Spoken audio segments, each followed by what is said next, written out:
idea what I'm doing. I don't even have a camera set up here. I don't even have a camera set up here. Okay, that's next. Let's go get a camera. You gotta see what's up here, right? Camera device. Wait a minute. Ugh. I'm so unready. What am I doing? Well, this is how you learn. This is how you learn. That's why we do this. This is how you learn.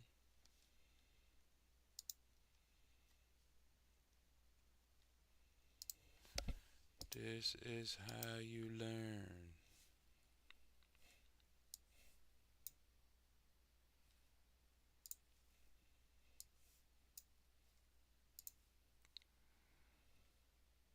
Whoa, see? I don't even know if you can see this. Can you see that?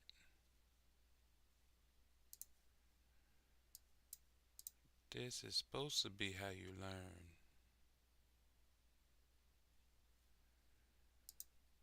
But I see you see it. Alright, let's see here. See, I'm supposed to try to figure out how to do all of this.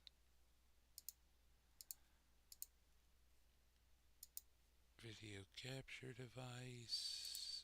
Let's remove that. Streaming fog cam. That's supposed to be that. Let's try to do this video capture device.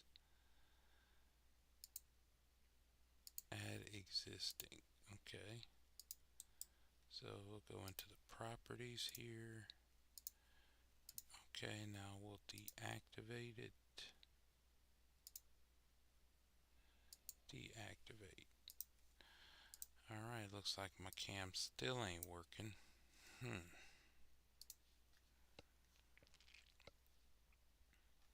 That's crazy. So maybe I am dumb because I don't know what I'm doing. Okay, alright. Alright, I'm gonna cancel this out. We're gonna try again later today. But I'm gonna leave this up. Should I just leave this up? Should I cancel it? Should I? It's a good learning opportunity. Dang. I feel like I'm real close to it here.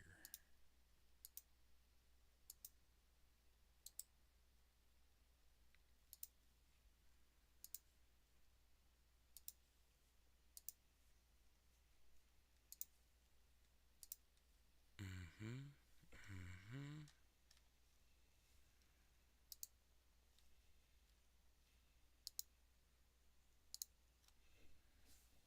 Nothing yet? Oh, yo. Bam. See that?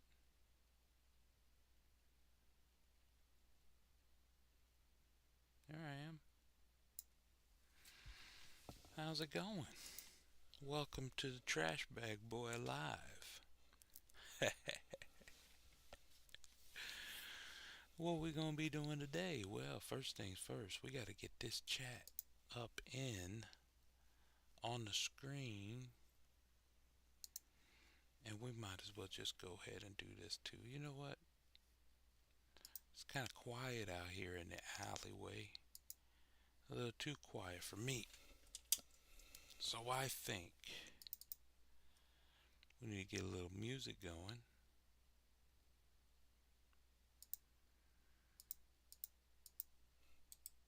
What's this? This any good?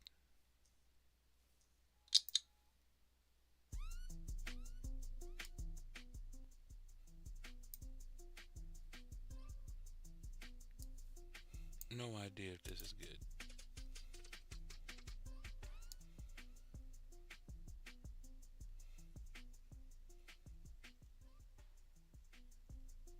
I just wanted something in the background, but I'm gonna get annoyed of that real quick. So we're just gonna leave that right there. Let's see what else we got. We can get going here. What did we say we need? Oh, we need to put the chat up in here. Yo, let's go get the chat. Uh-huh. Let's go get the chat. That's right. Let's go get the chat. What we do with that? Go and get the chat. Okay, we're gonna kill this. We go back here. Is this it? Yep. Yep. Pop that out.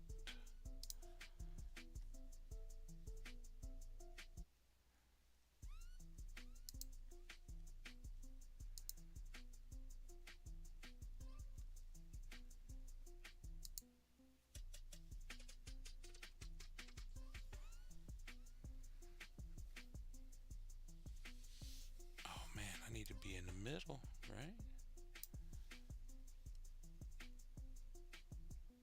Do this. This is how you learn.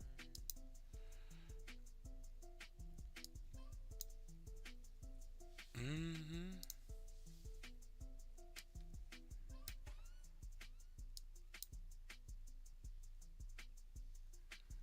Yeah.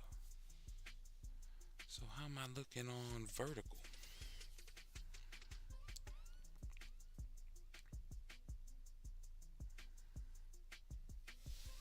If you can see me on vertical, let me know.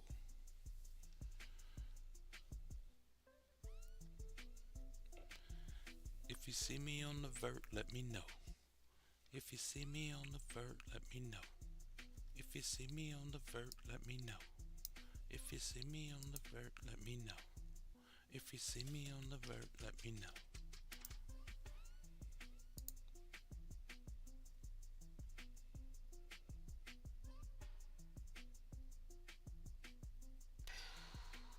Browser. Browser. Properties. Oof. Browser. No. Cancel.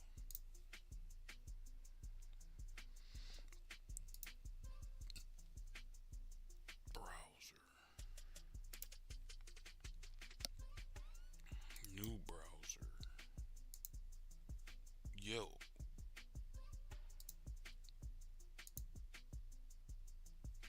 Cancel. That ain't it. Remove.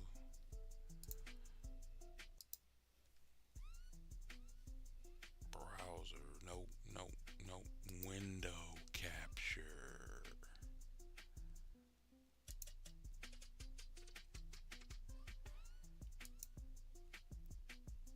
Window capture.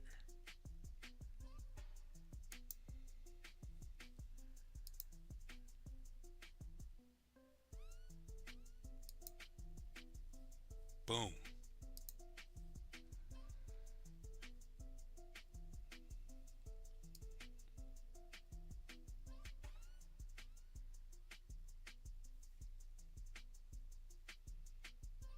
Boom.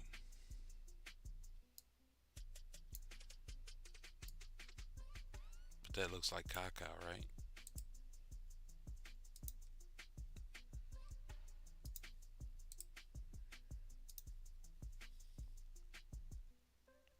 That's okay. I got a fix for that.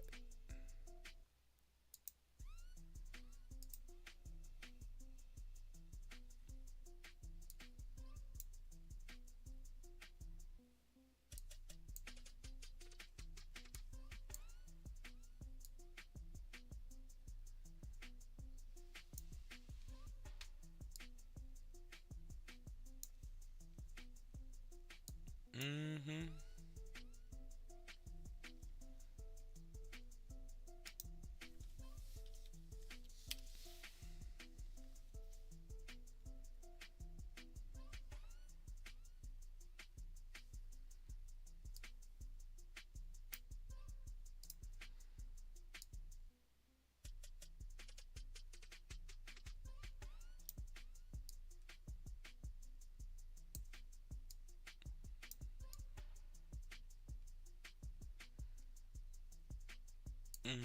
There it is.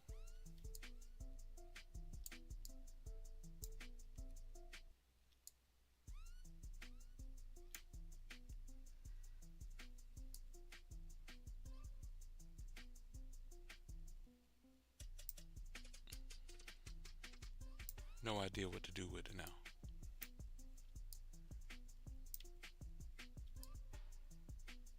I'm gonna put that like that.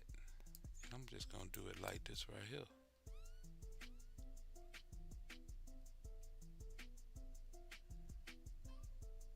We just gonna leave it like that right there. We just finna leave it like that right there. Yeah.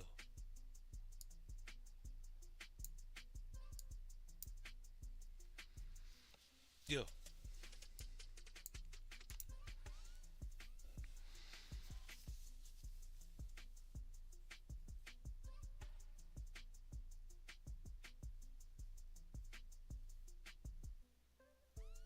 All right, now let's go ahead and see if we can get this sent over.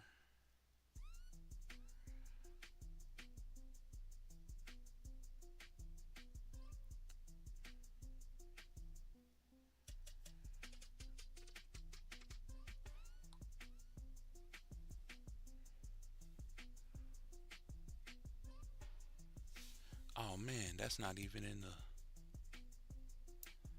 No. No.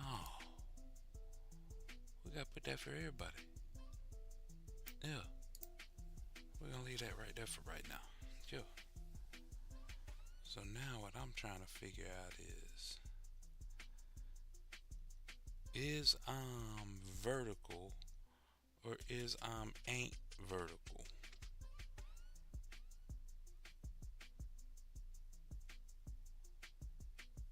How would I know?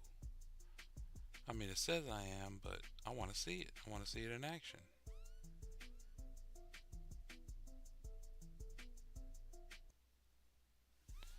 Let's see here. I want to see it in action. Does anybody know how I can see this in action?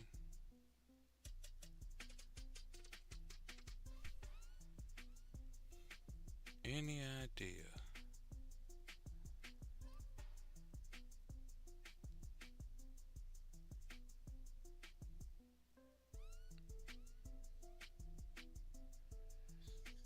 Any idea how I can see this in vertical mode?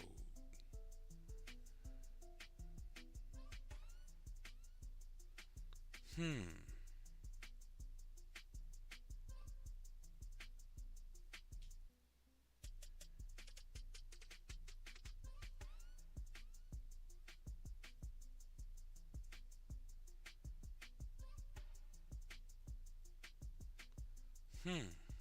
I just don't know.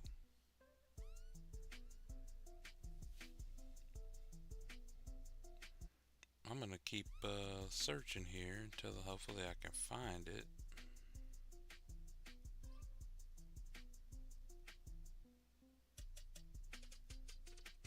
I'll just look a few more times. We'll search a little, a few more minutes.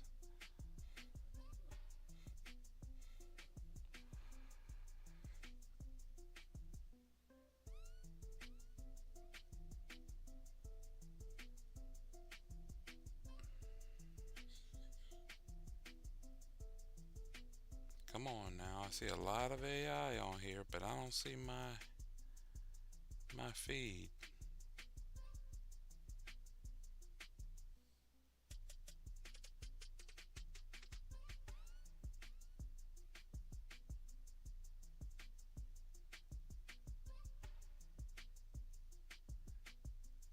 Few more minutes here.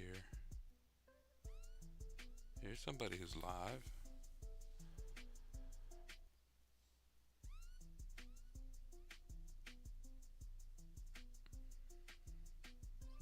Anybody know how to find just vertical lives?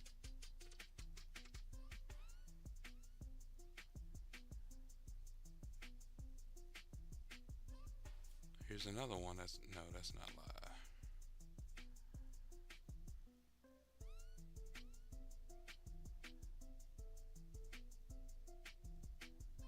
Hmm.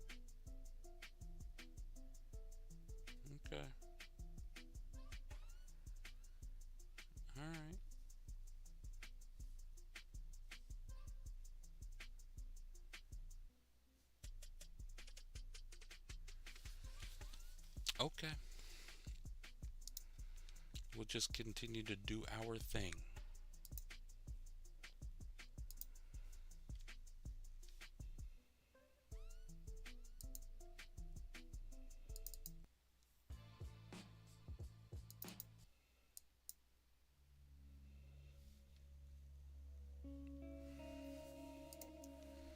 We'll just continue to do our own thing.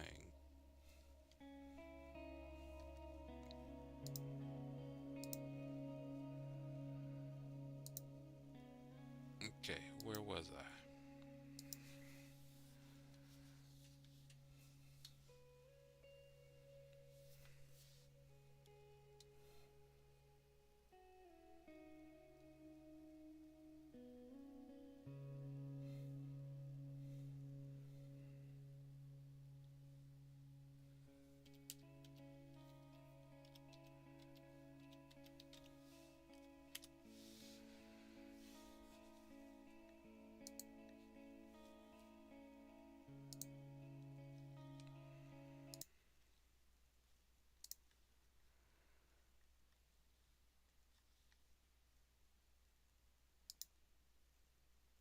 You ain't said a word. I don't know if it'll work, that's why. It's gotta. I'm not sure. I say we ought to try. Well, $75 is a lot of money. But you'll be getting it all back. Well, if I could count on it, I'll tell you how sure I am. Hit me with the 6 bits, and I'll play the guy with the badge myself.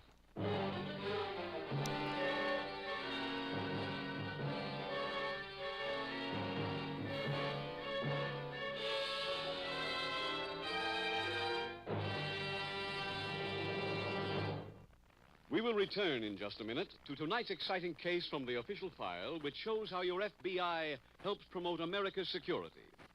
Now, a special message to homeowners on the subject of mortgages. Do you know what a truly modern mortgage plan is? A modern mortgage plan means one that gives you a method of paying off the mortgage years ahead of time.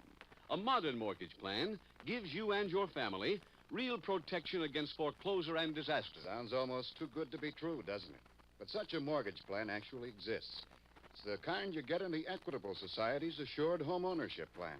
This money-saving, home-saving plan is offered only to a selected group of homeowners. Here are a few of its many benefits. First benefit, this plan provides a painless way to pay off the mortgage years ahead of schedule. Yes, the thing to remember about this modern Equitable plan is that it combines a low-cost first mortgage and life insurance protection. The insurance element creates a cash loan fund which increases steadily. Each year, the mortgage grows smaller and the cash loan fund bigger. After about 14 years, my cash loan fund had grown big enough to pay off my 20-year mortgage. I own my home free and clear. Second benefit, the cash loan fund is a friend in need when sickness or unemployment threaten home security. It certainly rescued us the year my wife was in the hospital for 6 weeks. Third benefit, if the owner dies, his widow doesn't inherit a mortgage. She inherits her home free and clear. What's more, the Equitable Society not only cancels the mortgage, but also returns to the widow every cent her husband had paid to reduce the principal. Lastly, the mortgage draws interest not at 6, not at 5, but at 4%. And the closing costs are low. Naturally, a plan like this can't be offered to everyone. Your home must be in a neighborhood of stable realty values. Your Equitable Society representative will be glad to tell you whether you can qualify for this money-saving, home-saving, assured home ownership plan. Or write care of this station to the Equitable Society. That's EQUITABLE. The Equitable Life Assurance Society of the United States.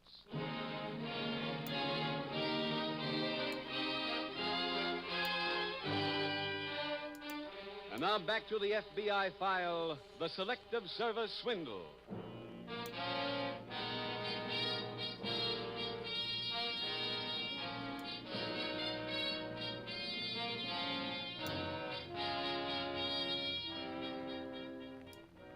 These weekly case histories from the files of the Federal Bureau of Investigation are brought to you not only because your FBI wishes to acquaint you with the nature of your enemy, the criminal, but also to enlist your cooperation in conquering that enemy.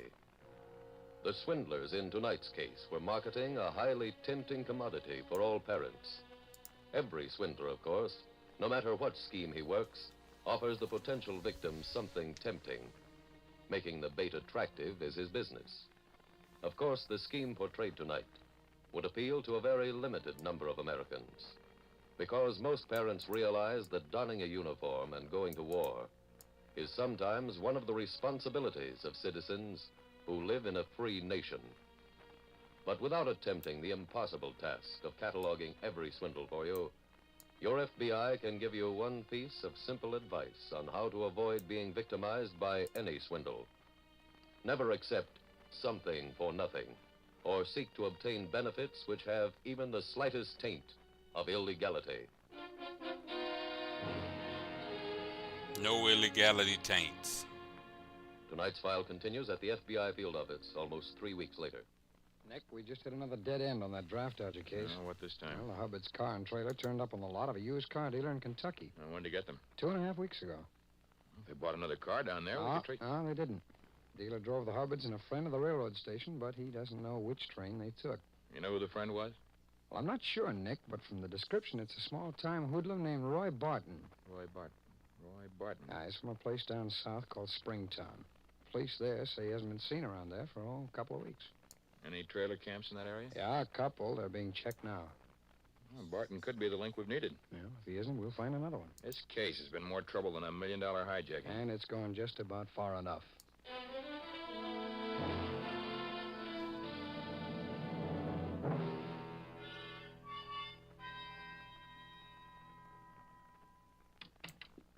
Where's Roy? Out working. That's what he says. Huh? We've been to 3 cities already, and what's he come up with? Excuses. The city's bad. The people have moved. He's sick. Now, Jesse. Well, I got sick of hearing excuses and paying him $75 a week for 'em, and I did something about it. Fine genius you found for us. What's got into you? I wrote to a friend of mine in Springtown and asked about your boy. You know what Roy Barton's been doing for the past 3 years? Time. That's what he's been doing. And before that, he was scraping a living shooting pool. Where'd you hear that? It's right here in this letter. Let me see that. No wonder he gets doors slammed in his face. No wonder he got us to sell the car and the trailer and the printing press. Jesse, now listen to me. Don't you start making excuses for him. I'm not. All I want to say is the boy did come up with a good idea for us. It ain't his fault it don't work. It ain't mine either, and from now on, the deal's off. Oh, now you're being hasty. You so set on him staying. Yes. All right. All right. I'm just a woman, so have your own way again. Let him stay. But I'm not paying him another red cent till he finds us a customer.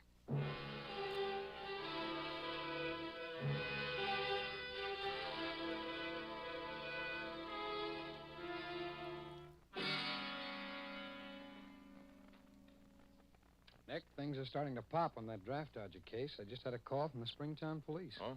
Hubbard's trailer registered at a camp down there the day after leaving here. Well, let's get a warrant. Close it out. Now, wait a minute. It's not that simple. They pulled out a couple of days later. The owner of the camp identified Roy Barton's picture and said he was with the Hubbards when they left. And I also found out that Barton's in Centerville. Where'd you get that? Well, the Springtown police located a friend that Barton called last night. You mentioned the Hubbards? No, but he did say he had a new touch. Nick, I looked up the airline schedule. Centerville's on the Memphis run. I know. Well, we're due to testify down there the day after tomorrow. We can stop at Centerville on the way. Leave here in an hour and be... No. I've got to be here in the morning, Jim. Huh? All right, I'll fly down alone tonight, and you meet me there tomorrow afternoon.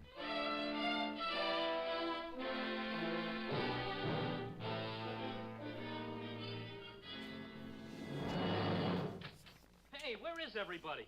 We're right here. Oh, I'm so full of the old steam I didn't see you. Maybe because the old steam has cooled off. That's cute, honey. Keep it in. How'd you make out today, Roy? Oh, aces, back to back. Does that mean money? In the bank. I'd like it in my pocket. Well, that's where it'll be this time tomorrow. I got a whole new angle on the touch. I just been to see one of the dames in the list. She starts to give me the chill like the others did, when all of a sudden I get a flash. I tell her I'm coming back with you. Us? Yeah. And the minute I hit her with that, she melts. I can see she's winged, but I don't press, because I know we can't get the moo until you show. We go see her? Yeah, you're the convincers. Which woman was it? Mrs. Newberry. Oh, yeah. Remember her, Jesse? I told her you Yeah. blew the whistle on her, see? Well, the minute we show up together, she'll pay off just like a slot machine. I kind of hate seeing her again that way. Why? What'll she think of us for peaching on her? Oh, who cares? Just let her pop with some green. How much is she paying us? I told her to have 200 in cash. Real handy. There, Jesse. I'll believe it when it's in my purse. It will be at 3 o'clock tomorrow.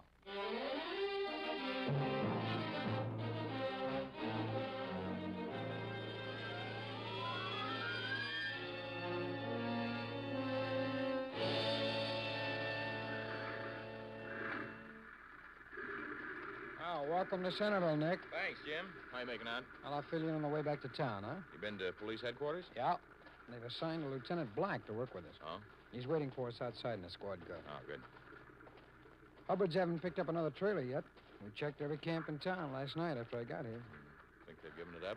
Well, they must have. But then again, every hotel's been covered, too. Any good news? Well, the records at one trailer camp show the Hubbards were here all of last November. Oh, here's the car. Lieutenant Black, this Nick Stone. Oh, yeah. Hop in. Oh, thanks. There's room for your bag, Nick. Come on, slide it in. Back to headquarters, Jim? Yes, please. Jim, if the Hubbards were here for a month, stands to reason they were in action. Yeah, probably. Why would they work the same territory again? Oh, you know this kind of a chiseler, Nick. They always come back for more. Have been any complaints to the police? Not one. But I'm almost certain that sooner or Headquarters later to they'll... Taylor in car 18. Headquarters to car 18. That's us. Take it, Jim. Okay. This is Taylor in car 18 calling in. Come in, headquarters. We just had an answer on that all precincts bulletin you requested. A woman answering Mrs. Hubbard's description ran a knitting shop uptown during the month of November. Where? 135 North Wilson Street. 135 North Wilson Street. Got it. Thanks very much. Well, let's hope that address pays off. The knitting shop's been closed since November. How good's the address now? I'm not sure. But there's something else I want to see in that neighborhood.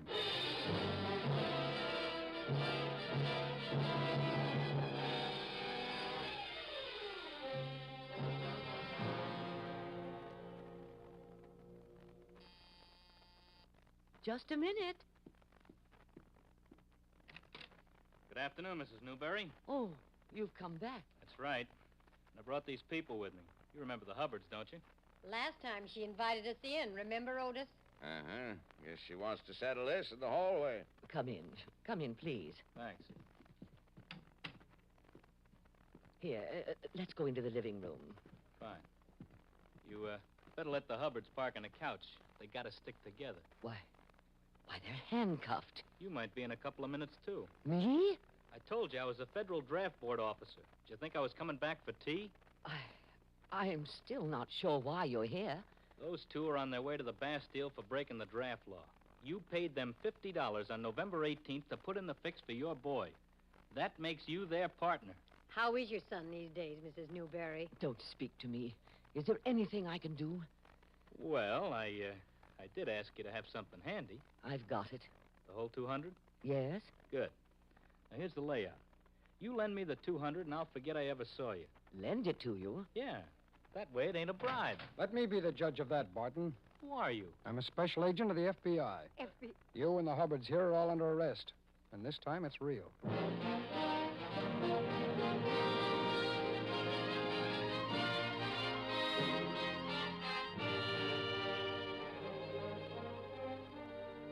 Roy Barton was sentenced to 5 years for impersonation. Jesse and Otis Hubbard each received a 5-year sentence for violation of the Federal Selective Training and Service Act. Special Agents Taylor and Stone and Lieutenant Black reasoned the Hubbards would pay return calls on the parents of only those boys who had legitimately been declared 4F. A visit to the draft board covering the neighborhood where the knit shop had been located produced a list of all draftees who had been rejected since November. When Mrs. Newberry, the mother of one of those boys, was contacted, she informed Agent Taylor of her date with Roy Barton. In connection with tonight's case, we bring you a message from J. Edgar Hoover, director of your FBI. Mr. Hoover's words are, and I quote, "Young men are again being called today through selective service to support their country. The vast majority of these men, patriotic and loyal, will answer the summons. A few, however, will not.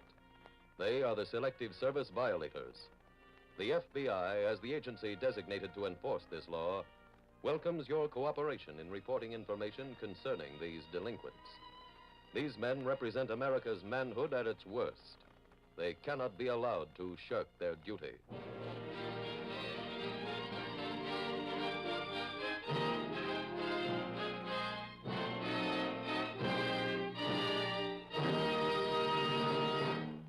Now, once again, attention please, all homeowners. How many years will it be before you'll be able to say, At last, we've paid off our mortgage. We own our home free and clear. don't postpone that happy day till you're too old to enjoy it. Ask your Equitable Society representative to explain how the Assured Home Ownership Plan provides for paying off the mortgage years ahead of time. Or send a postcard, care of this station, to the Equitable Life Assurance Society of the United States.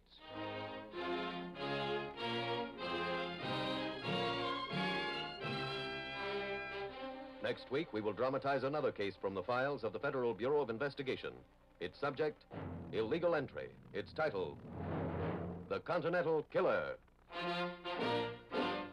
The incidents used in tonight's Equitable Life Assurance Society's broadcast are adapted from the files of the Federal Bureau of Investigation. However, all names used are fictitious, and any similarity thereof to the names of places or persons, living or dead, is accidental. Tonight, the music was composed and conducted by Frederick Steiner. The author was Jerry D. Lewis. Your narrator was William Woodson, and Special Agent Taylor was played by Stacey Harris. Others in the cast were Betty Blythe, Lamont Johnson, John McIntyre, Jeanette Nolan, and Gil Stratton, Jr. This Is Your FBI is a Jerry Devine production. This is Larry Keating speaking for the Equitable Life Assurance Society of the United States and the Equitable Society's representative in your community, and inviting you to tune in again next week at this same time when the Equitable Life Assurance Society will bring you another thrilling transcribed story from the files of the Federal Bureau of Investigation. The Continental Killer on This Is Your FBI. Stay tuned for the adventures of Ozzie and Harriet. There's fun for the whole family when Ozzie and Harriet come your way next. This program came to you from Hollywood. This is ABC, the American Broadcasting Company.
Well, some of the boys from New York and Chicago and around did pretty good.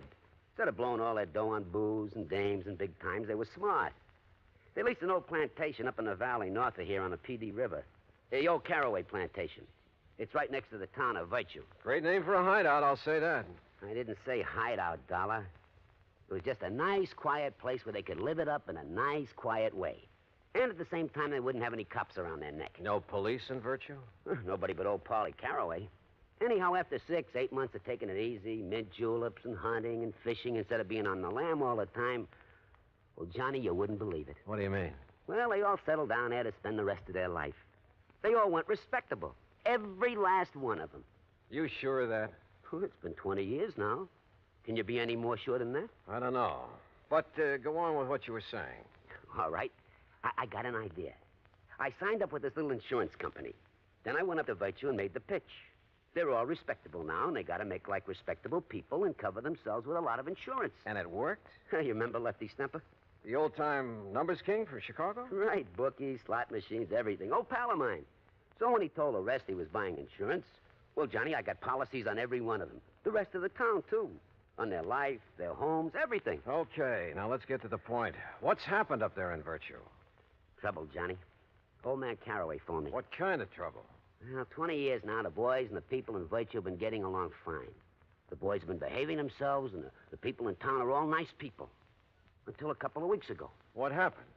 Bully Magoon had himself a nice little fishing boat. Had it ever since he went straight and moved in up there. 20 years ago.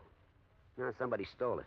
Well, why don't you just pay off his claim and forget it? Listen, a couple of days after that, Mr. Avery, that runs the general store in Virtue, had his boat stolen. So you'll have to pay another claim. But small ones, Joe. Look, will you listen?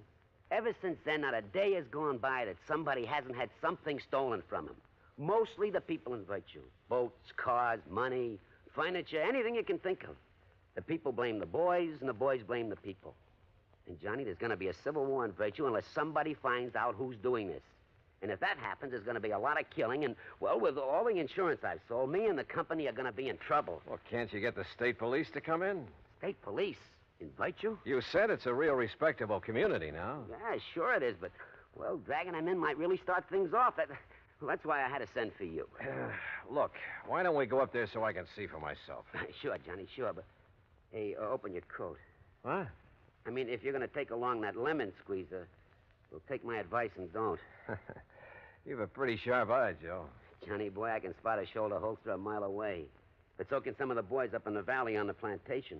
And I don't want you to end up with a slug between your eyes. Real respectable people.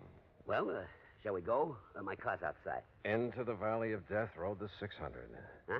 At least a couple of them. What are you talking about? Nothing, Joe. Let's go. Act 2 of yours truly, Johnny Dollar, in a moment. Our flag now numbers 50 stars, and behind each star, there stands yet another flag representing one of the 50 states. Florida's state flag bears the Red Cross of St. Andrew in sympathy with the flag of the Confederacy on a field of white. Centered over the cross is the state seal. Within a golden circle, the sun, an emblem of glory and splendor representing absolute authority, peers over a highland in the distance. Who cares? Flowers, a symbol of hope and joy, are scattered by an Indian maiden, indicative of the Indian influence within the state. Centered is the cocoa or palm tree, an emblem of victory, justice, and royal honor. Story. Florida state flag, the flag of the 27th state to enter the Union, was adopted in 1900. And now, Act 2 of yours truly, Johnny Dollar, and the Village of Virtue Matter. Thank you. Thank you. Joe Picatello, erstwhile gangster turned insurance agent, led me out to his car, and we headed north out of Georgetown, South Carolina. After 20 miles or so, we swung onto a side road paralleling the PD River. Then finally, we came to the old Caraway plantation. Acres and acres of huge old live oak trees, festooned with Spanish moss. Flowers, millions of them. Azaleas, iris, roses, rhododendron bushes aflame with color in the afternoon sun. Then, at the end of a broad, tree-lined path, the fine old colonial mansion with its towering pillars. The property faced the curving, lazy yellow river. How beautiful. Lying across it was a broad expanse of marshy grass, crisscrossed here and there by canals, through which the slaves in olden times hauled the rice crop to the riverboats. Yeah, it was a beautiful spot. A calm, quiet, peaceful spot. Apparently. I'd love to lay Well, here out we there. are, Johnny. Let's go in to see if anybody... Whoops. Hey, hold it, you punks. It's me, Smokey. Smokey! Who else? Put those guns away. You want to get in trouble? Don't you guys know no better to come barging in this way without letting us know you're coming? Come on, Johnny. Sure. Nice, peaceful spot, huh? Who's that you got with you, Smokey? Boys, this is Johnny Dollar. He's from the insurance company. Johnny, this is Bo Magoon. Yeah. Hi. And this is Lefty Stemper. Hiya. Johnny Dollar, huh? And the shrimp there is Flippy Lakovich. Hiya, Johnny. I'm pleased to meet you. What? Hands away, Flippy! What did you bring here, Smokey? A dick or something? Yeah, Dollar, what's the idea of packing a rod? All right. Let him go, you guys. Oh, yeah. Look, he's on our side. He's up here to find the stuff that's been stolen. Yeah, we don't need no outside help. Oh, you've found who's behind the thefts, huh, Lefty? No. If it's any of your business, It then is I don't my thi- business. You're interrupting me. Yeah, Dollar, shut up. I say we'll find out who's coming over here from Virtue and taking our stuff ourselves. And when we do, we'll eliminate them. Right back to the old days, huh? If we got to protect our rights. How about letting me have my gun? Well? Hear that, Flippy? He wants his gun. You make a move to Dollar and I'll flip you so fast that Oh, you mean like this? Hey, it's Flippy got flipped. Attaboy, Johnny. Yeah, the shrimp finally got it. Hey, Johnny Dollar, you're okay. Anybody else want to get smart? He cut me off of the guard. Expert, huh, Flippy? Well, you ain't any more. Now, Lefty, I'll take my gun. Oh, sure, yeah. Yeah, you're okay, Johnny Dollar. All right, now let's get things straight. I'm not the cops, but I'll drag him in if necessary. Oh, no, listen. You listen. I'm going to try to stop what's going on around here, and if any one of you interferes, I'll have you locked up so fast you won't know what's happened to you. No, wait a minute. Now listen to me, will you, Dollar? Well? Look, I guess we're all kind of shaky. You know, we're... Well, we're sort of somewhat upset by the events of the past couple of weeks or two. You know what I mean? Lefty, Joe told me that if the burglaries, robberies, whatever they are, go on much longer, there's liable to be a war between you and the people of the town. We ain't worried, no. We got enough guns and ammo stashed away around to shut up. Bull. Oh, yeah, sure, Lefty, sure. I'm sure you have. But if you ever expect to make peace again with the townspeople, if you expect to stay on here... We got at least 15 years to you. go. Shut up. Okay. All right, look. All we got here is our hunting rifles and our shotguns and a couple of pistols in case of a snake, you know, while we're hunting or fishing here in the swamps. A lot of cottonmouths around here, you know. That's a fact, Johnny. The point is, I didn't come here without providing for any and every exigency. What's that mean? Oh, boy, what a dope. It means if anything happens to him, we're dead. Now, ain't that... excuse me, isn't that right, Dollar? Right. You see? Now, give me a hand, cooperate with me, and maybe we can clear this thing up. Don't, and I have only one alternative. What's that mean? Shut up. And that's to have you legally ousted from here, out of the state if necessary. Oh, now, look, Dollar, we'll cooperate. Now, I don't mind telling you, we love this place. Look, it's the only real home we got. Flippy and Sadie, we got Bull and Mary and me and Nora. Maybe we got records, all right. Some of us maybe did time for some of the little jobs we pulled, huh? But we've been playing it straight since we come here all along the line. It's like I told you, Johnny. Yeah, honest. Look, that's the way we want to keep it. If the people in Virtue will just leave us keep it that way. And you know something? I don't get it. Don't get what, Lefty? Well, over 20 years, everything's been nice and okay, huh? Now they got to start this. What about the losses they've suffered? Hey, ask me, Dollar. They're phonies to cover up for robbing our stuff. Nobody asked you. Oh. Maybe they think the same way about your losses. Huh? Say. Yeah. Now, where's the owner of this place? Caraway? Oh, yeah, he's over in Virtue at his office. Office? Sure, he's a mayor and a police. All right. Joe and I are going over to see him. Now, Johnny... Oh, Smokey, will you please don't go? They see you guys coming from here, they're going to take a shot at you. That Caraway told me so. Yeah. Sure. We'll take that chance. Come on, Joe. Well, I'll tell you, Johnny. Tell me along the way. Come on. The more I thought about the whole thing, the sillier it all seemed. Yet it was obvious that even after 20 years, Lefty and Bull and Flippy might think of only one way to settle their problems, with a gun. And if the people of Virtue were feeling the same way. But as Joe and I walked along the main, the only street of the little town, there were no signs of hostility or even suspicion toward us. Now, look, Johnny. If those bums back at the plantation are making this trouble... Why? Why would they, Joe? Well, that's what I don't get.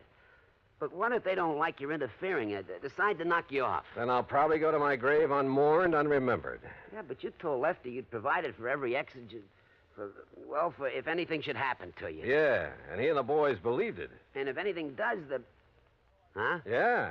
All I can hope is that they keep on believing.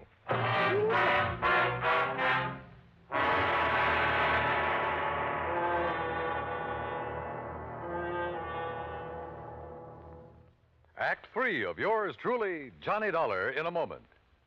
Sometimes a quotation is a helpful thing because it points out some wisdom that helps us to lead better lives. Here's one that struck me as being very wise and true. Dr. Samuel Johnson, that wise and witty man immortalized by Boswell, said, quote, "It matters not how a man dies, but how he lives," unquote. A man's life may be long or short, but the way he lives it is the important thing. It's important, no matter what he does, that he have integrity, loyalty, and honor, and a sound code of conduct. Enlisting at the age of 17 with his parents' permission, Corporal Charles L. Gilliland found himself, soon after his 18th birthday, in a narrow defile in the middle of the treacherous rocky terrain of Tongmangni, Korea. At 2:30 a.m. that moonlit morning of April 25th, 1951, Corporal Gilliland's Army Unit, Company I, 7th Infantry Regimental Combat Team of the 3rd Division, became the focal point of a murderous assault from Chinese Communist forces. The fighting became brutal and bloody. The brunt of the attack was directed up the defile guarded by Gilliland with his automatic rifle. The slashing barrage of small arms, automatic weapons, mortar, and artillery fire was dropping the men all around him.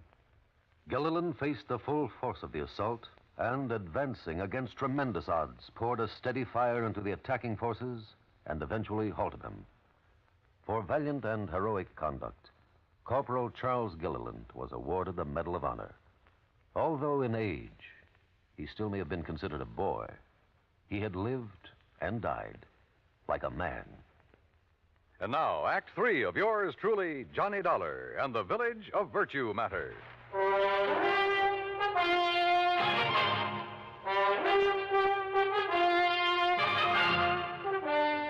Joe Picatello and I walked the main street of Virtue, South Carolina, unmolested, virtually unnoticed. And we found the mayor, Parley Caraway, in the little shack that served for an office. I'm also the police chief, Mr. Dollar. Don't you forget that, sir. And you found no clue as to who has been committing the robberies? No, sir. None whatsoever. But who else would do it? They're all three of them ex-gangsters. Sure. Ex-gangsters. Why, Mr. Caraway? Why would these men suddenly want to make trouble with their friends, your townspeople? I don't know. I honestly don't know.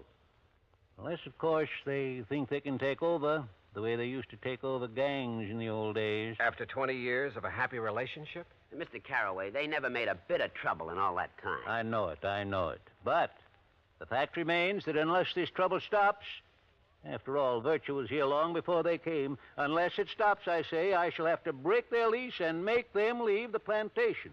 Oh, they pay you pretty well for it, huh? Enough to keep it in good repair. Hey, that's a beautiful ring you're wearing. Huh? Oh, yes. 2.5-carat diamond, sir. Yeah. And is that your nice new car out front? Yeah, it certainly is. Ain't it pretty? About $8,000 pretty. Hey, didn't you have a new one last year, too, Mr. Caraway? Of course. I try to have one every year. But now, gentlemen... Tell me one thing, Mr. Caraway. Yes, sir? If you really think the robberies around here are going to cause so much trouble... Oh, I do. That's why I contacted Mr. Picatello. Well, why haven't you called in the state police?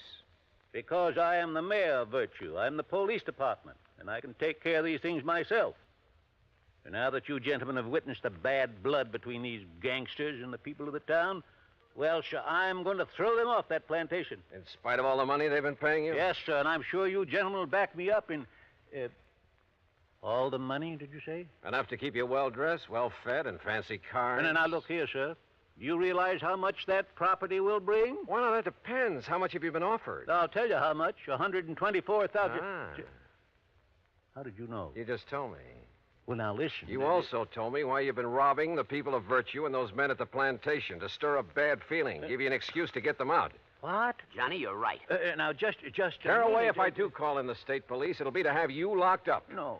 And if Joe here has any sense, he'll tell the insurance company to bring charges of fraud against you. You said it. Oh, but the money. Think of all the money I could make selling the old place. Now, where's the stuff that's been stolen? It hasn't been harmed. It's stored away, carefully stored away.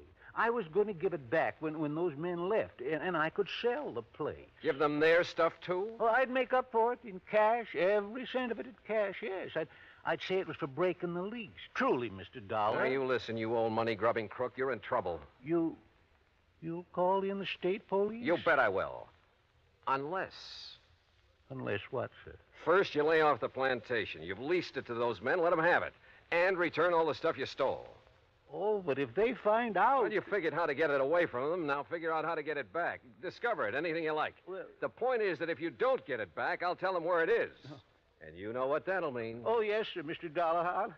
I'll get it back. Also respect that lease. I believe it has 15 more years to run. Yes, sir, it has. I will. Okay. Do all this, and Joe and I will forget the whole thing. But if you don't, and Joe will be checking on you. You said it. Oh, but I will, Mr. Dollar. I promise you I'll get right on the... Come on, Joe. Let's go back to the plantation and have a drink with some respectable citizens.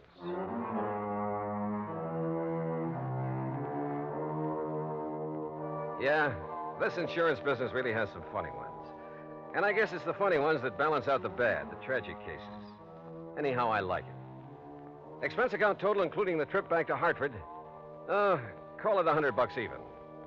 And in view of our little secret, Joe, well, maybe you'd better pay it out of petty cash.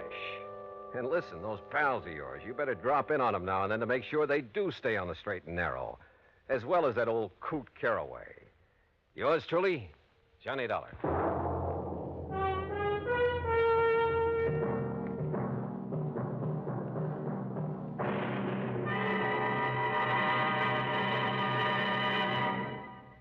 Our star will return in just a moment. Our flag now numbers 50 stars, and behind each star there stands yet another flag representing one of the 50 states. Michigan's state flag was born on February 22nd, 1837.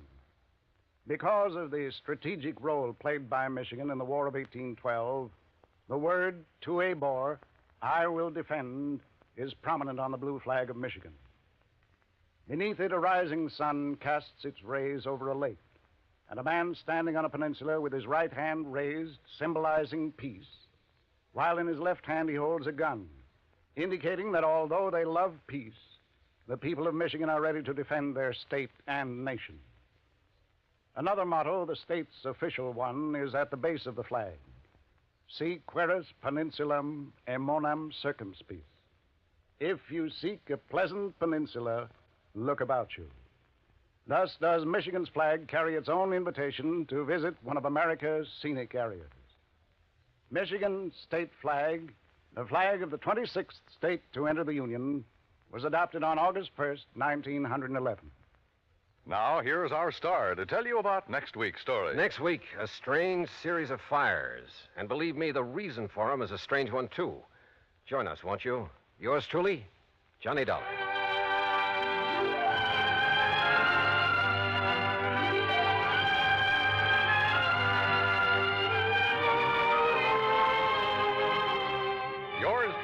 Johnny Dollar, starring Bob Bailey, originates in Hollywood and is produced and directed by Jack Johnstone, who also wrote today's story. Heard in our cast were Frank Nelson, Billy Hallett, Jack Crucian, Peter Leeds, Gil Stratton, and Will Wright. Be sure to join us next week, same time and station, for another exciting story of yours truly, Johnny Dollar. This is Dan Cubberly speaking.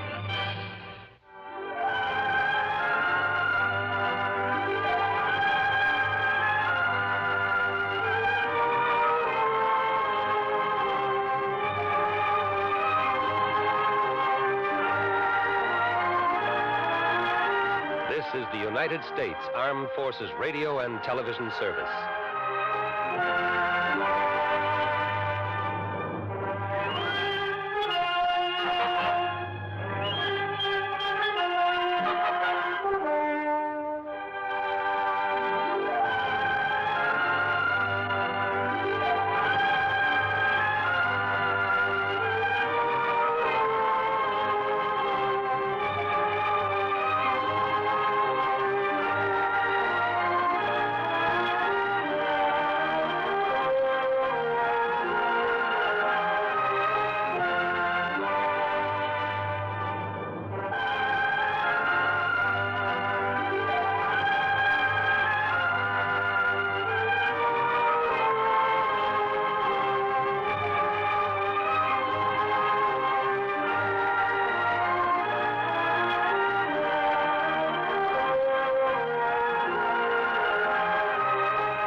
Ladies, when you buy milk, remember that no other kind of milk has as many uses as carnation. Carnation for cooking.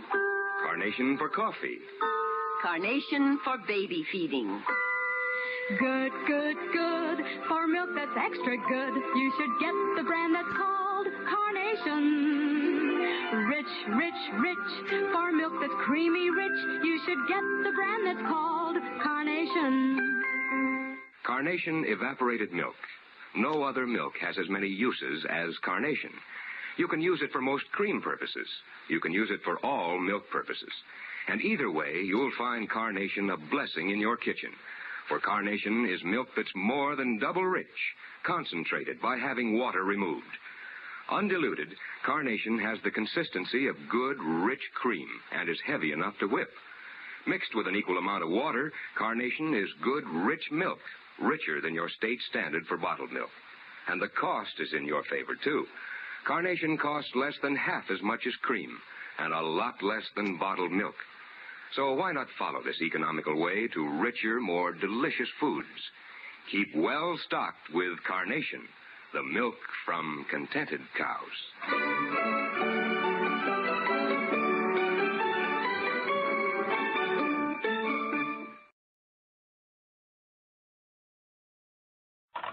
Whitehall, 1212, quickly, please.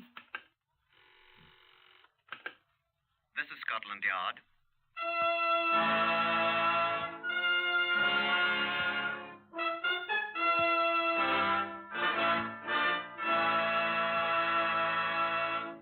For the first time in history, Scotland Yard opens its secret files to bring you the authentic, true stories of some of its most baffling cases.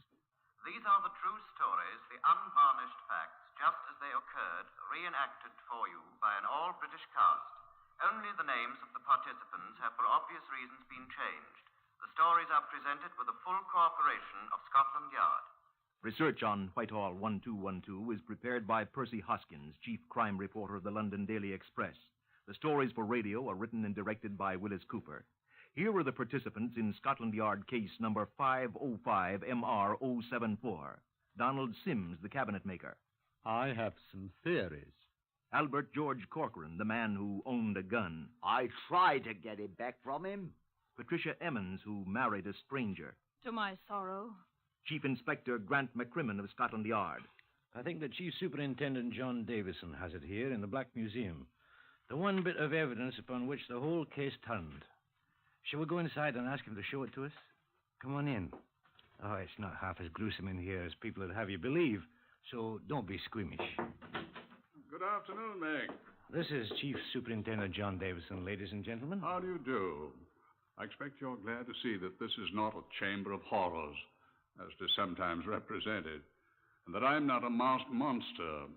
This Black Museum, as we call it, is merely a repository for items that have figured in crimes of various sorts. It's regrettable that so many of those crimes were murder. These things are here for a purpose. It's a curious fact that criminals are seldom original in their approach. Here are informative, tangible objects that are often of enormous help to us. Hence, for your information, the Black Museum. Now, I think Chief Inspector McCrimmon here wants you to see what we have on our case 505MR074. And here it is. A brass cartridge case from a Browning automatic pistol. You'll note it still has traces of a sticky tape on it. And some photomicrographs of this case and of another similar one. That's all there is, Meg. Well, they were quite adequate, John. Yeah, at the end, the hangman, another 10 pounds. I was quite astonished when I received the call. Chief Inspector McCrimmon here. His Majesty will speak to you, sir. His Majesty? Say, who is this? My name is George, sir. Well, I say, sir, I mean... I am not the King of England, Chief Inspector, although my name is George also. Oh. I have been exiled from my own country for some years. I have been in residence in London, however, for some time. Yes, sir, Your Majesty. I have just taken a house in Belgravia. Oh, now I know who you are, sir. You're King George of... Precisely. Look here, Chief Inspector. I went around to my new place this morning. Yes, sir. And I was unable to get in. Oh, some of your enemies, sir? From your own country? Oh, I'll have Special Branch get onto it at once. No, it's not that at all. I am locked out. I don't quite understand, sir, Your Majesty. I can't get in. Oh, you mean there's no one in the house, sir? My housekeeper, Miss Jessica Holmby, has been staying there alone, but she doesn't seem to be there. I'm a little alarmed. Your Majesty, do you suspect she I has... have no cause to suspect her of anything beyond the fact that she seems to be missing. But I'm a little uneasy about trying to enter. Bombs? I have many enemies, Chief Inspector. And Scotland Yard men are expendable, are they not, sir? Well, I'll investigate at once, Your Majesty. The address is... Thank you. Aye, we know the place, sir. Preliminary report of Chief Inspector McCrimmon's investigation, dictated by himself to Miss Sheila O'Malley, Scotland Yard stenographer. A careful search of 4 of the ground room floors failed to disclose the presence of anything resembling a bomb of any sort. But upon entering the quarters assigned to the housekeeper, Miss Jessica Holmby, an important discovery was made. The body of Miss Holmby, aged 41, was found seated in an armchair opposite the door. She had been shot in the head. The body was identified by the King's equerry, Monsieur Langlois, who accompanied us. Item: a brass cartridge case, apparently from a Browning automatic pistol, caliber .38, was found on the floor near the door, thus establishing the probable position of the killer when the shot was fired. Signed, Grant McKimmon, Chief Inspector, CID. There was but one other possible clue. The torn corner of a card, which was found in the corner of the room. There was nothing in the room nor the housekeeper's belongings that it might have been torn from. We kept it. Sergeant Peter Monk, who had been assigned to the case with me, presented the most immediately useful clue. I just thought it might be worthwhile, Chief Inspector, to have a look in the mailbox. I was lucky. Well, let's see it, Peter. Postmark Brighton. Well, she'll never open it. My darling Jessica, won't you please write me or telephone me here? I've been trying to reach you by telephone for 2 days, but there is no answer. I am frantic. All my love, Poopsie. Poopsie? Oh, what a frightful name. You suppose it's a man? A pet name, no doubt. It's revolting. When was it mailed? The day before you found her. Well, see if you can find Poopsie or Brighton, Peter. Perhaps he or it can talk as well as he can write. Quite a job, sir. No, I don't want you going up and down Brighton front crying, Poopsie, Poopsie. People will follow you with a butterfly net. I was thinking of that, sir. Telephone Jessica's sister in Kensington. She's probably heard of him. Yes, sir. Poopsie. Your sister knew Poopsie fairly well, she said. The man with the revolting pet name was Donald Sims, a cabinet maker, 39 years old, and he worked in a penny peep show in Brighton. She gave us his address, and Peter Monk and I took a trip to that seaside resort. We found the house, and we met Mr. Sims. I will not say that name again. It didn't fit this tall, curly-haired fellow at all. He crushed my hand. How do you do, sir? And this is Sergeant Peter Monk. Won't you sit down? Oh, thank you. Thanks. I suppose you want to talk to me about the late Miss Holmby. You knew her quite well, did you not? We were to be married in a month. Oh, I'm sorry. I didn't know that. Yes. We kept it a secret. We kept it secret. Not even her sister knew our plans. I suppose it was she who told you about me. Yes. I'm afraid she didn't like me very much. Oh, why? Oh, I'm sure I don't know. Sisters are often like that. Aye. I was very much opposed to the idea of her becoming housekeeper to the king. Oh? So many odd people about, you know. People with grievances and all that. I thought it was dangerous, being there all alone and whatnot. Dealing with foreigners. She. I'm very much of the opinion that one of these foreign people is responsible. Aye, we considered that. We're making a thorough check of everyone who visited the place. I hope you are. How long had you known Miss Holmby, Mr. Sims? About 8 months, I think. It was rather a case of love at first sight. Mm-hmm. We were very much in love. Were you in the habit of visiting her often? Oh, quite frequently, yes. But I've been very busy recently, and I tried telephoning her instead. As you know, I was quite unable to reach her for several days, and then things happened. If I'd only gone up to London, I might have been able to prevent it, at least.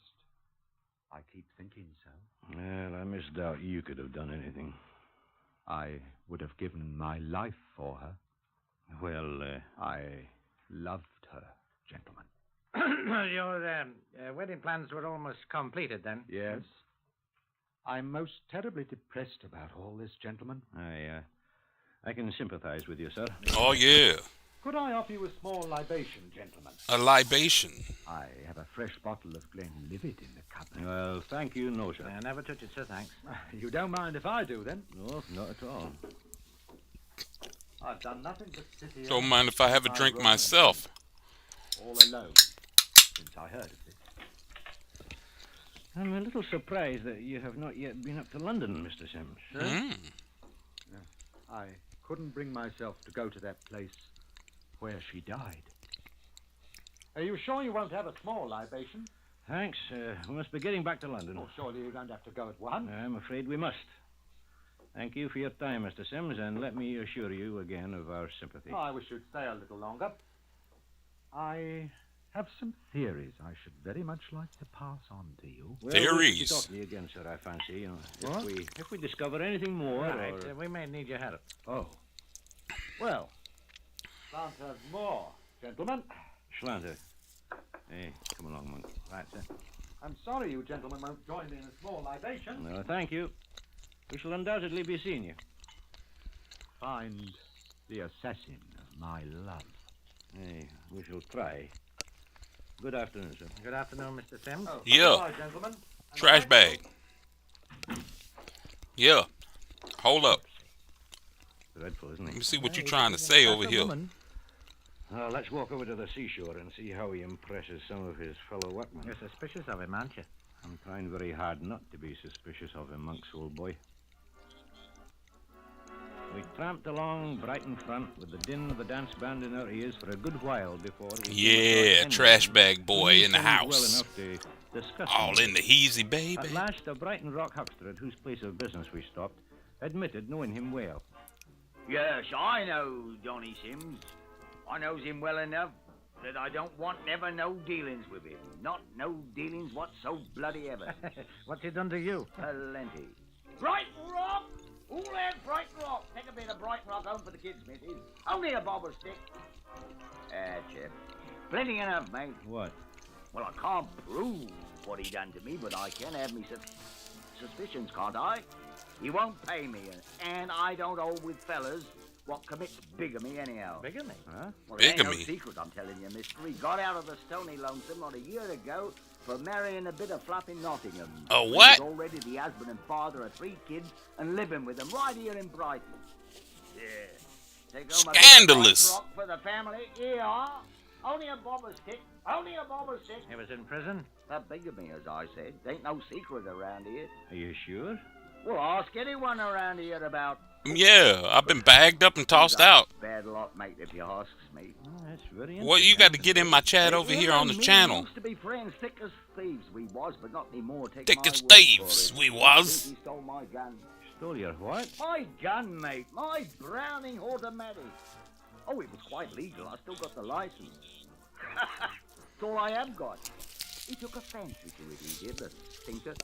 Borrowed it from me. Last I ever seen of it, the dog's body. Claimed he lost it. Didn't pay you for it? Not Poopsy, not him. Claimed Not he ain't got Poopsy. no money. What caliber was this gun? 8? Oh, 38. Interesting, huh? I bought the gun because I rather fancy target shooting, see? Had a chance to fire it only twice, down at my place over there on the Downs. He was with me. He liked it, so he borrowed it from me. Last I sees of the thing, I bet he still got it somewhere, hoping to sell it. My gun. Well, thanks very much, Mr. Corcoran, sir. Albert George Corcoran. Later the Loyal Regiment, now reduced to selling Brighton bloody rotten, starving to bleeding death. Oh, well, I'll take a stick, Corcoran. Oh, here you are, sir. Q. I'll have one, too. Thank you, sir. Here you are. I say, sir, why was you so anxious to know about Poopsy Sims? Does everyone call him by that revolting name? He calls himself that, sir, the og. Fair turns your stomach, doesn't it?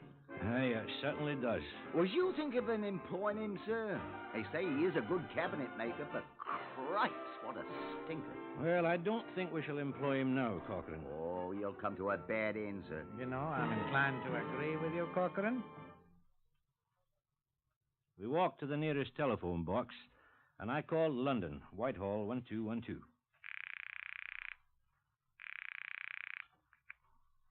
This is Scotland Yard. The Criminal Records Office, please. Criminal records, sir? Yes, sir. Sergeant Hammond here. Criminal Records Office. Hello? Hammond? Chief Inspector McCrimmon here. Oh, yes, sir. Who are you? Hey, what do you have on a fella named Donald Sims of Brighton, sometimes known as Poopsie? The bigamist. I remember his name. Something about him quite recently. Just hang on, sir. Look, I think he's wanted, sir. Why, how very delightful, Sergeant. Aye. I'll wait. What's up, sir? Our Poopsie's a bad boy, it seems. Worse than we think? Well, I'll tell you in half a moment. Are you there, sir? Aye. He's wanted for check fraud, sir. Traveling in rather high society, too. Well, how is that? One of the checks he forged is on account of royalty. That King George. Oh, that king that's just taken a new house in Belgravia? Yes, sir. He's got the chief equerry for £400. Say no more. Monks and I will fetch him in, full of dew of Glenlivet, in 3 hours' time.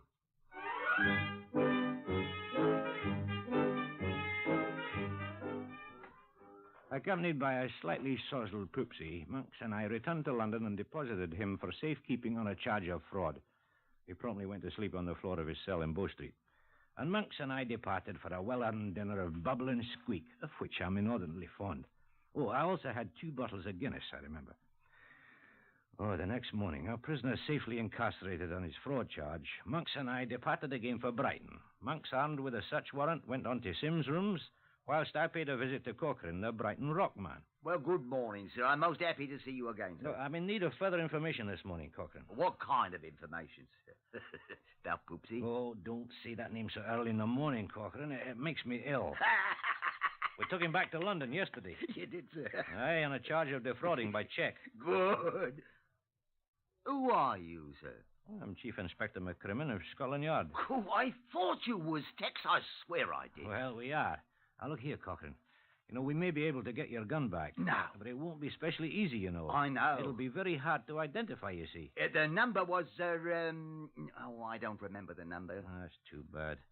I wonder, would you possibly have an empty cartridge case that was fired in the gun? Our ballistics laboratory could probably identify it that way. How? Oh, the firing mechanism always leaves marks on a cartridge case that are quite different from those fired by any other gun. Sort of mechanical fingerprints, eh? Exactly. You see, no 2 guns in the world leave the same marks on the base of a shell. Let me see now. I did have one, I know. I only fired 2 rounds with it before Poopsie borrowed it. I had one. Well, now, what did I do with it? You got it at home, perhaps? No. I had it here. Now, what did I do with it? Oh, come on, man. Think hard. I am thinking, sir. It's in your pocket, perhaps. No, I carried it for a long time, then I had some use for it. Let me see now. Oh, I know where it is. Good. Ow! Let's see it. Here it is. See, I used it for a spool to wrap this here sticky tape around. It was just the right size. I see the mark she was talking about. Here, where the firing pin struck the primer. Are you sure that's from your gun, then? I swear to it. Hope to die, sir. You may have to swear to it. Well, ain't no doubt about it. I'll match the gun all right. Every little mark it will. Here, sir. Let me take the tape off first. Oh, never mind. It's all right this way. Now, I wonder. One more thing. Yes, sir. Could you possibly find one of the bullets you fired with the gun? Well, I don't know, sir. I could find the spot where I fired them. It was in a chalk pit. But whether them bullets are still there and whether I could dig them out... Well, we only need one. Sir... Aye? I know why you want that bullet. You do? I know every gun leaves marks on a bullet so you can prove it comes from that gun and not no other. Aye, that's right. And what you want to do is compare one of my bullets with a bullet you think's been fired from it, too. Well, Sir, did Poopsie murder somebody with my gun? I don't know, Cochrane. Oh, no, sir. But you can help us find out. Did Poopsie murder somebody with the gun? Sergeant Monk's painstaking search of Sim's rooms failed to discover the missing Browning pistol. But in a pocket of a jacket in his cupboard, Monks discovered a torn, crumpled card. It was the announcement of a marriage between Donald Sims and a Miss Patricia Emmons of Nottingham. So we telephoned the Nottingham police asking them if it would be possible for Miss Emmons to come to London to see us. She was waiting for us at Scotland Yard when we returned. Yes, I married him. To my sorrow. And you did not know that he was married at the time? No, I did not. His wife died during his bigamy trial. Did you know that, Monk? Yes, sir. I discovered it today.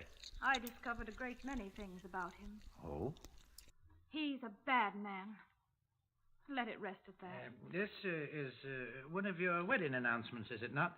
Oh, I thought they were all destroyed. Oh, I do wish you'd destroy that one. I'm sorry, Miss Emmons. He was money crazy. He said he loved me, but I discovered he thought I had an income. When he found I had nothing, he deserted me. It was while I was trying to find him that I found he'd married me bigamously. Aye, we know about that. Now, did you ever see a pistol in his possession, Miss Emmons? Pistol? Yes, of course. Could you describe it? A .38 caliber Browning automatic pistol. I know about pistols. My Uncle James is a retired warrant officer in the Royal Army Ordnance Corps. Uh-huh. He was at the Woolwich Arsenal for years. And you'd testify in court that you saw that pistol in Sim's possession? Oh, I would indeed. May I ask why, please? I don't think you'd like to know why, Miss Emmons. You escaped with your life.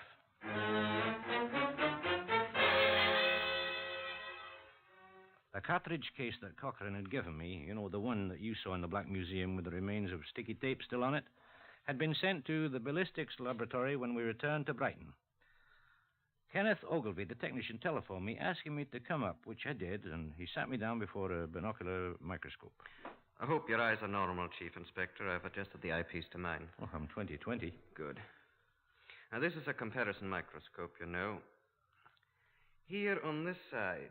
Huh? No, don't look in the eyepiece yet. Oh. This one is the cartridge found at the King's house with the victim. Aye.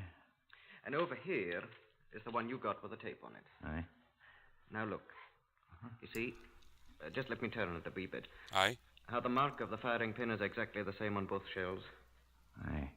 And the tiny scratches at the upper right. Aye, and these down here at the bottom, too. You know, the ones that look like an H. Yeah, that's right. Well, I'd say they're from the same gun, all right. But will it convince a jury? Don't worry about that, sir. When we get our photomicrographs prepared and labeled... Oh, if we only had the gun. I think it only fair to warn you in advance, sir. A jury can believe just so much. But if they can't see the gun, only the cartridge case and the bullets that match the missing gun. Oh, we're in worse shape than I thought. What can I do? Sir, as one good Scots Presbyterian to another, have you tried prayer? Have you tried praying? I'll not tell you whether or not I prayed. You can judge for yourself by the results. But on the theory that the greater crime is the more important, Donald Sims was sent to my office at New Scotland Yard instead of the police court where he was to be examined in the forgery case. He sat before me at my desk. Monk was in a chair beside me, and Miss Virginia Emmons sat in a corner of the room. Now, Sims was quite self-confident. You can't cross-examine me. You know better than that, McCrimmon. I'll overlook your rudeness, Mr. Sims. I have no intention of cross-examining you. I have no questions to ask of you. Oh, what about your pal there? That was rude. You. I don't want to know anything, Sims. Oh, what's she here for, then? Who, Miss Emmons? You've got nothing on me any longer, Virginia. I paid for it. She'll ask you no questions. I paid for what? Who? Cochrane. Oh, he has. Good. Good. Well, send it up to Ogilvy in the ballistics laboratory, please. Aye. All right. Thank you. He's found the bullet, Monk. Who? Cochrane. What? Now. But... Look here, Mr. Sims. This is a scrap of paper found alongside the body of Miss Jessica Holmby. A scrap? This scrap exactly matches the torn wedding announcement Sergeant Monk found in your jacket pocket in your rooms. These comparison photographs show two cartridge cases. One was found at the scene of the crime. One was fired in a pistol which formerly belonged to the man Corcoran. A pistol which is known to have been in your possession. I will testify to that. Well, you've observed that I have asked you no questions, Sims. Is that correct? Yes. Sergeant Monk and Miss Emmons are witnesses to that. That's right. What are you trying to do? I am relating certain facts to you, Mr. Sims. Now, here's another. The forgery case in which you are at present involved concerns the King's equity. Now, I do not refer to His present Majesty of England, but you know who I mean. Yes. Now, finally, our ballistics laboratory has in its possession a bullet fired from that pistol by the man Corcoran.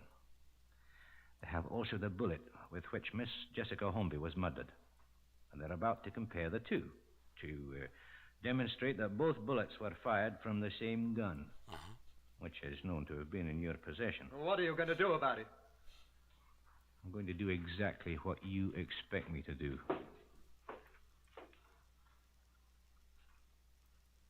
Donald Sims, I arrest you for the willful murder of Jessica Holmby. And I warn you that anything you say will be taken down in writing and may be used in evidence. Now, I'll take the liberty of asking you one question. Do you wish to make a statement? What will happen to me? I don't know. Will they hang me? Will they hang me? You're not required to make a statement of any sort, Mr. Sims. Dead. Well, if you have nothing to say... Hung. Sergeant Monk? I killed her. You take this down, Sergeant. Yes, sir. I was talking to her at the King's house in Belgravia. She'd heard about the check. What check do you refer to, please, Mr. Sims? The one I signed with the name of the King's equerry. It was for £400.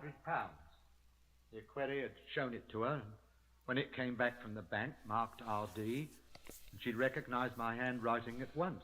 She said he'd already lodged a complaint against me, but that she could find forgiveness in her heart. I'm clutching my pearls. She offered me £400 of her own savings to make restitution and said we would forget about it and be married anyway. She loved me, gentlemen. Please, Miss Emmons. We talked for a while, and then, as I took the money from her, the card fell out of my pocket as I took out my wallet. Oh, sorry. I started to pick it up. She'd evidently seen my name on it and asked, "What's that?" Reaching for it at the same time, I snatched it away from her, tearing off the corner you found. That card you mentioned was the announcement of the wedding between you and Miss Emmons? Yes. Well, that's all there is to it. A frightful scene occurred between us. She became angry, and I became violently angry. I found myself standing at the door with a pistol in my hand. I don't know how it got there, but she was dead, and the pistol was in my hand. You don't know how? Huh. It's your opinion, then, that you killed her. I don't know. You don't know? I don't know. You had the pistol in your hand. Is that the whole of your statement, Mr. Sims? Is that the whole of your statement? They'll hang me. They'll hang me. I'll die. If you'll read over your statement, Mr. Sims. They'll hang me. You think they'll hang me? Will you read and sign Dead. the statement, sir? D-E-D. D-E-D. There is still plenty of time, Mr. Sims. Yeah. No. Time ran out on Donald Sims. Oh! He was brought to trial at Old Bailey 3 weeks later. Yeah. His statement to the Scotland Yard men, the statements he made in court, caused the jury to bring in a verdict of willful murder. He was hanged on a Friday morning at 8 o'clock, still weeping. Yep. Woo! What a ride. You have heard the ninth in the series Whitehall 1212, adapted from the official files of Scotland Yard. Research is prepared by Percy Hoskins of the London Daily Express. The stories for radio are written and directed by Willis Cooper and produced by Collie Small and Jack Goldstein.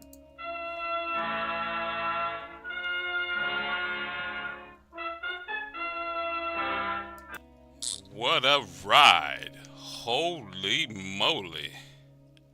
Man.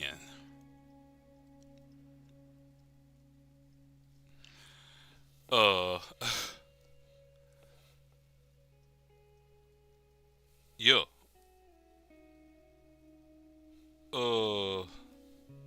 Thank you for joining us for today's Trash Bag Boy Live, presented by Earth Cartel. We learned a little bit more today. We had a little fun. And you learned to come hang out with your trash bag boy. You know what I'm saying? Trash bag boy be hanging out here all the time. Every week you throw the trash out. I'm in the same spot just like this. Just like this here. I'm just laying this. You just throw me out, I'm just laying back like this.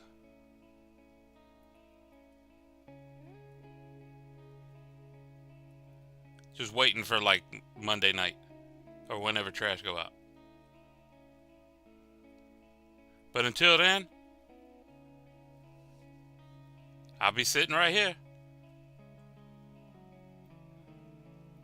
See you next time. Let me get comfortable. Ah.